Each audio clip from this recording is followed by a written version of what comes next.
Hola, buenos días chicos y chicas. Happy Friday. I'm here with another video, and today I'm going to be talking to y'all about why I finally decided after almost 3 years to quit Duolingo. I finally did it, y'all. Aren't you proud of me? So, yeah, I like to joke around that I reached fluency using Duolingo. Obviously not true. You guys know I use a ton of different resources to learn Spanish, but Duolingo really has been with me since the beginning. And about 2-3 weeks ago, I finally finished the Spanish tree. I did all the lessons, y'all. Insane. My plan was to continue using the application. They have like a review feature. It's called a daily refresh where you can like continue studying. But a couple days ago, I decided it wasn't really worth it. And there's a little bit more to the story that I want to dig into in this video about why I quit Duolingo. And I also want to talk to y'all first about some tips that I have for you if you are a Duolingo user like myself. Some ways that you can use the application to really enhance your learning that might not be like so obvious. Okay, so the first tip that I want to give you about using the application in maybe a different way than you're used to using it is testing out of levels. We all know that like repetition is super important, right? But Duolingo, I think it crosses the line sometimes. It's a little bit too much, right? Duolingo repeats things over and over and over and over again, which is great. I will say it's great if that's the only thing you're doing. If you're just doing 15 minutes of Duolingo a day, perfect. No issue there. But if you're someone like myself, and if you're watching this video, you probably are someone who uses different resources, italki, flashcards, whatever it is, comprehensible input, dreaming Spanish, there's podcast books. There's so many different resources, and if you have that like widespread approach to learning the language, you're gonna have to test out of these Duolingo levels. Otherwise, Duolingo is not gonna move at the same pace that you're learning, right?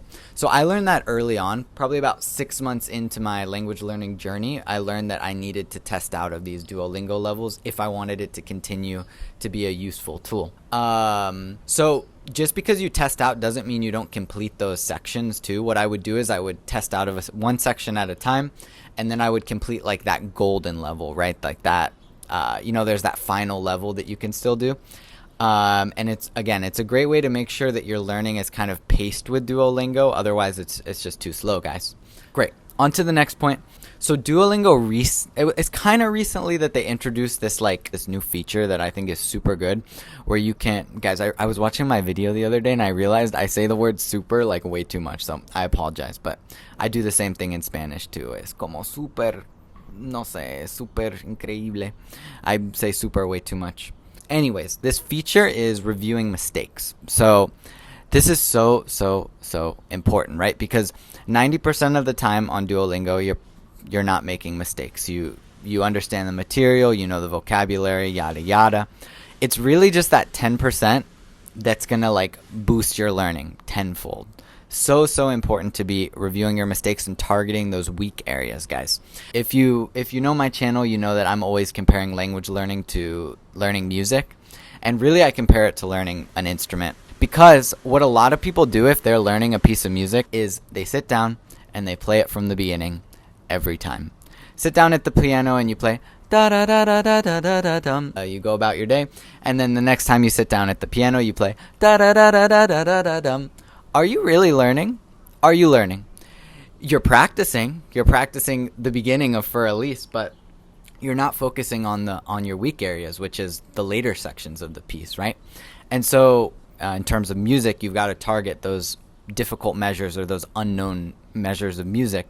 In language learning, it's the same. You gotta really self-reflect and be like, what is it that I'm not good at? What is it that I'm always messing up? What is it that I don't know? And how can I practice that?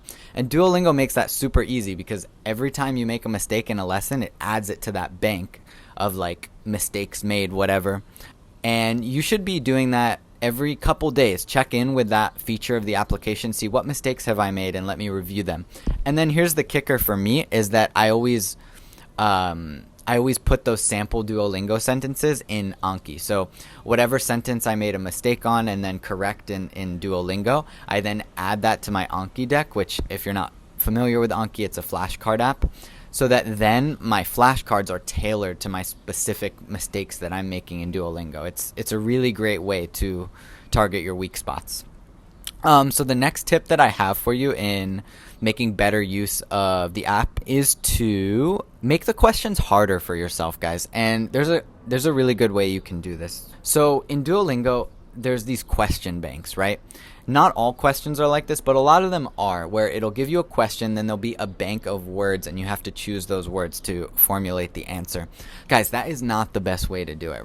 If you're just seeing those Spanish words and you just have to choose the right words in the right order, that's not higher level Spanish thinking, guys.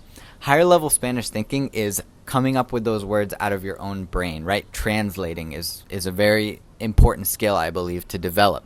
So the way around this is super easy. Anytime a question comes up on Duolingo that has that bank of Spanish words, what you should be doing is putting your hand on it, literally covering it with your hand so you can't see the bank, and trying to translate that English sentence to Spanish in your head, right? So if it wants you to translate, the boy drinks water, whatever, easy sentence like that. Instead of looking in the bank for, okay, el niño bebe agua, instead of doing that, you're going to cover it with your hand and you're going to come up within your head, okay, how do I say that? El niño bebe agua. And you're going to think about it, right?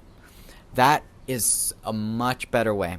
I'm going to say super again. It's a super good way to make sure that that vocabulary is forcing itself into your active vocabulary, right? And I've talked about active vocabulary on this channel before, but it's just the words that you're able to actively recall as opposed to passively recognize when they're spoken to you. Right? Okay, the next tip that I have for using Duolingo is to use it as a pronunciation tool, right? There's so many haters for Duolingo, guys. There's so many people that hate Duolingo.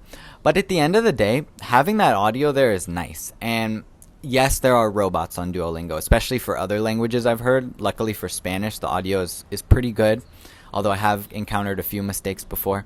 But guys, I've talked about shadowing before in my channel too. It's a great thing to practice shadowing because you've got these small sentence chunks, you know.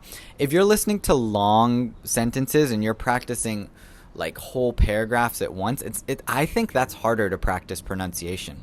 I think the best way to practice pronunciation is with short fragments. Use that audio that Duolingo has to practice copying the voices, right? Because there's also so many different voices that Duolingo uses with different Spanish accents. You know, nothing crazy, like there's no Spain accent, no Argentina accent, but there are some different accents in Duolingo. So what you should be doing is using that audio to obviously listen, but then also reproduce the sounds. And I'd even go as far as to say you should be reading everything out loud. Anytime you put an answer into Duolingo, read it out loud, practice your pronunciation. And when there is an audio component, make sure that you're really trying to imitate the recording that you're hearing. Okay, finally, guys, I want to talk about the last tip, and that's going to be to use it as part of your warm-up routine. That's always what I did. So I like to start every single day with Duolingo. I liked to do that, right? My routine's going to have to change a little bit, and I'll talk about that in just a second. But yeah, I would wake up in the morning, make my coffee, sit on the couch, and do 10 to 15 minutes of Duolingo while I drank my morning coffee. And I grew to love that routine, guys. Even if it wasn't like the most fun, like even if Duolingo started to get a little monotonous, whatever, you just lean into those routines, guys. And the best part was that at the end of the day, if I had like a super busy day where I had no time to practice, I could look back and be like, I did a little bit of Duolingo today. 10 minutes of Duolingo, 5 minutes of flashcards, like I did something.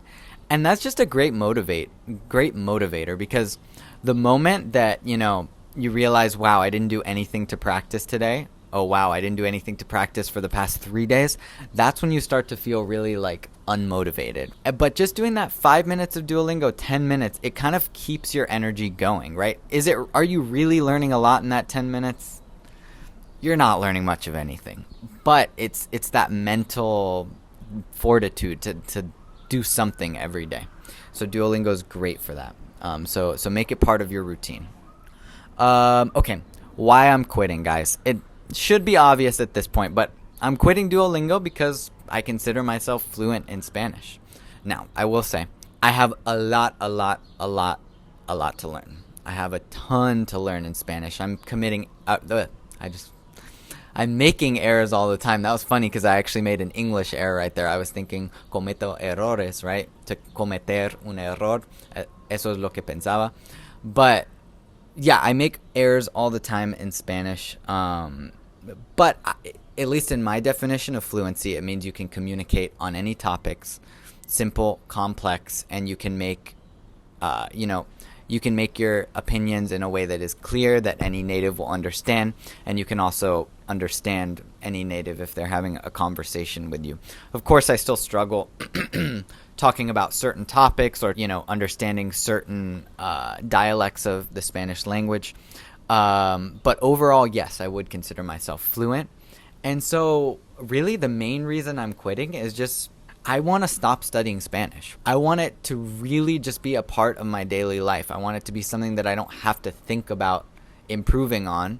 I will, of course, continue to improve as I use it, but I don't want that to be my goal, which sounds a little bit weird to say. But look, now I have a book club that's in Spanish, so I'm reading every day in Spanish. I have podcasts that I listen to that are now podcasts made for native speakers, and so I enjoy them the same way that I would enjoy a podcast in English. I have my italki teachers who I meet with 2 to 3 times a week. I have a bunch of different teachers on italki, and I consider them my friends. And then I have made a lot more friends with Spanish speakers, so I'll hang out with them and we'll talk in Spanish. So again, I don't want to have to think about Spanish as something that I'm actively working to improve. I really just want to think about it as I don't want to think about it at all, to be honest. I don't want to think about it at all. I just want to use it. And I still love using Spanish, guys. It brings me so much joy to meet a stranger, start talking to them in Spanish, to, finish a book in Spanish, whatever it is. It brings me so much joy. But the studying, I just feel like I don't need it as much anymore. I'm at a point where I don't need it. So I hope these tips have been helpful for you as a Duolingo user. And I hope that you enjoy using Duolingo for as long as you can. And, once you stop enjoying it, stop using it. Because at the end of the day, you guys know this because all language learners say this, that the most important thing is that you're enjoying the process, right? That's the most important thing. And if you're someone who's really struggling to enjoy the process, take a break. Take a break and come back to it once you start enjoying it, because that's what life's all about, right, guys? All right, thanks for watching, and I'll see you in the next one.